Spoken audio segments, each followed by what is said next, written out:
Respira fundo. Antes de começar esse vídeo, eu quero dizer para você que falta pouco tempo, mas é possível. Então, calma, sem ansiedade.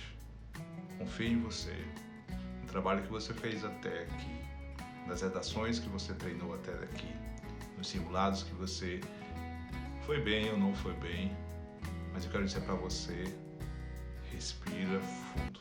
Olá, seja bem-vindo ao meu canal. Para quem não me conhece, eu sou o professor Edinaldo e nesse vídeo a gente vai falar um pouco sobre o desenvolvimento da redação. Desenvolvimento 1. Durante esses anos que eu venho acompanhando os alunos em laboratório de redação, em escolas e em outros processos, eu recebo muitas dúvidas, dificuldades sobre essa competência. Existem aquelas pessoas que já têm um domínio muito alto, que querem tirar a nota 200, fechar essa competência. Existem aqueles que ainda estão ainda num domínio mais básico, que não sabem como construir um argumento em si, um argumento consistente, desenvolvido, com interpretação, enfim. Isso é bem verdade, porque de fato é uma das competências que os alunos mais se queixam, porque eles conseguem, inclusive, chegar ao domínio das competências 1, 2, 4 e 5, e a 3 parece um grande mistério. Então, nesse vídeo, eu vou mostrar para vocês 3 movimentos que você precisa fazer em um argumento para que ele atenda os critérios do Enem. Dúvidas do tipo: meu parágrafo é muito expositivo, eu não sei desenvolver as ideias, meus parágrafos são curtos, eu não consigo tirar 200 da competência 3, professor. Me ajude. Bom, se essa é a sua dificuldade, então assiste esse vídeo até o final. Vamos lá, vamos supor que o tema seja a pedofilia na era digital no Brasil. Então, uma vez que você fez aquele movimento que eu expliquei no vídeo anterior, se você não assistiu ainda, eu vou deixar o card aqui para você entender como encontrar os argumentos nos próprios textos motivadores, ou se você não precisar, beleza, a gente já parte para essa segunda parte do D1. Então, nesse vídeo eu vou falar sobre o D1, não vou falar sobre o D2 ainda, porque senão vai ficar um vídeo muito longo e cansativo. Qual é a minha primeira observação? A legislação é desatualizada. O segundo ponto é que eu vou considerar o lado do anonimato. Escolhi os 2 argumentos e agora eu vou desenvolver esse aqui no D1. Então, o que eu preciso fazer no D1? Gente, se você apresentou os argumentos e os argumentos são para defender o seu ponto de vista, a sua tese, você precisa fazer 3 coisas básicas em um parágrafo, que é o que eu disse no início do vídeo. Primeiro, você vai apresentar esse argumento. Não tem nada mais estranho do que você discutir algo que você não sinalizou, não apresentou na redação. Por que eu tô falando nesses termos? Porque você está falando um texto escolar, você está fazendo um texto de vestibular.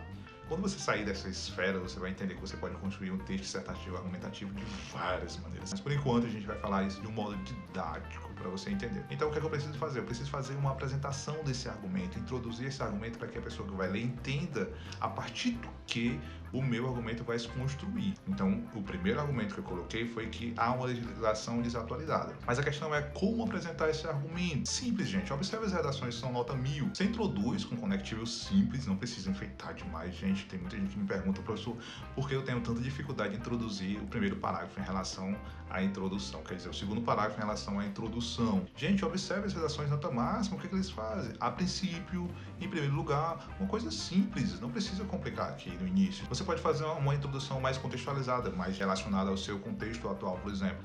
Durante a pandemia, os casos de pedofilia virtual aumentaram consideravelmente.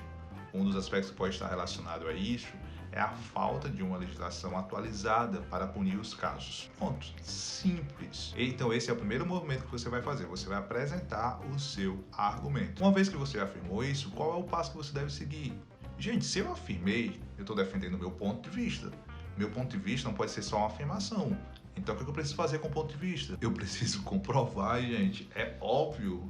Eu estou fazendo um texto dissertativo argumentativo. Então, se eu afirmo que em relação a essa problemática da pedofilia virtual, um dos problemas é a legislação desatualizada, eu uso dados, estatísticas, filosofia, literatura, e é aí que entra a ideia do repertório. Se você não tiver o repertório, para um parágrafo, você pode usar os textos motivadores. Para os 2, aí é fim de carreira para você. Então, tente sempre ter o seu repertório e o repertório que tem nos textos motivadores. Vamos supor que deu brancão e eu não tenho repertório. Vou correr lá para os textos motivadores e eu quero construir minha redação rápida, não tenho muito tempo, tenho que ser prático. Então, eu vou pegar desse parágrafo, vou pegar para os textos motivadores. O Por isso que é importante você fazer o projeto da sua redação antes, para que não aconteça isso, senão você não vai contar com essa possibilidade. Segundo passo, vou utilizar agora para embasar o meu argumento. Segundo movimento. Em 2014 foi aprovada a Lei do Marco Civil na internet, que consiste em uma lei que regula o uso da internet no Brasil. Se vocês não souberem tão especificamente, vocês podem utilizar uma oração adjetiva explicativa que seja mais genérica, mas que seja consistente, seja real, certo? Vai inventar qualquer coisa sobre o Marco Civil na internet, não. Coloca uma coisa real e consistente.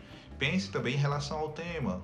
Se é virtual, então o Marco Civil na internet deve garantir uma proteção e tal. Mas antes de dar a última dica, se você é novo aqui no canal, se inscreve, ativa as notificações para você receber esse conteúdo até a véspera do Enem. Aqui eu vou te dar, além da solução, um exemplo prático que vai te mostrar como isso pode ser feito. Qual foi o seu argumento? A legislação é desatualizada. Olha só então como é que você vai fazer para avançar e desenvolver o seu argumento. Pensa comigo agora. E aí a gente vai para o terceiro movimento. Movimento 3, que agora é a parte mais importante, gente. Essa parte que eu chamo sempre a atenção dos alunos. Fica atento e continua assistindo o vídeo aí. Essa parte que vai te diferenciar dos demais alunos. Apesar das redações serem muito parecidas, a forma como eu interpreto, como eu avalio, a forma como eu desenvolvo, a ideia é que me destaca. É isso que me torna diferenciado de todos os demais alunos. É o meu estilo e como eu escrevo, como eu digo aquilo, como eu desenvolvo aquela ideia. Então veja só, apesar de o Marco Civil na internet ser considerado um avanço, tendo visto que ele trouxe garantias que antes não existiam, no Brasil e no mundo esse fenômeno continua a crescer vertiginosamente. À medida que a rede se expande, as crianças e adolescentes vão tendo mais fácil acesso. No entanto, no campo legislativo, as nações, inclusive o nosso país, não conseguem avançar ao ponto de tornar a legislação rígida e segura, garantindo a proteção das crianças e adolescentes em relação a essa questão, como prevê o Estatuto da Criança e Adolescente. Então é isso, mano e mana. Se você gostou desse vídeo, é novo aqui no canal, se inscreve, ativa as notificações para acompanhar esse conteúdo que vai ser uma jornada até o Enem e vai te ajudar a resolver a maioria das suas dúvidas para você tirar uma nota de excelência no Enem.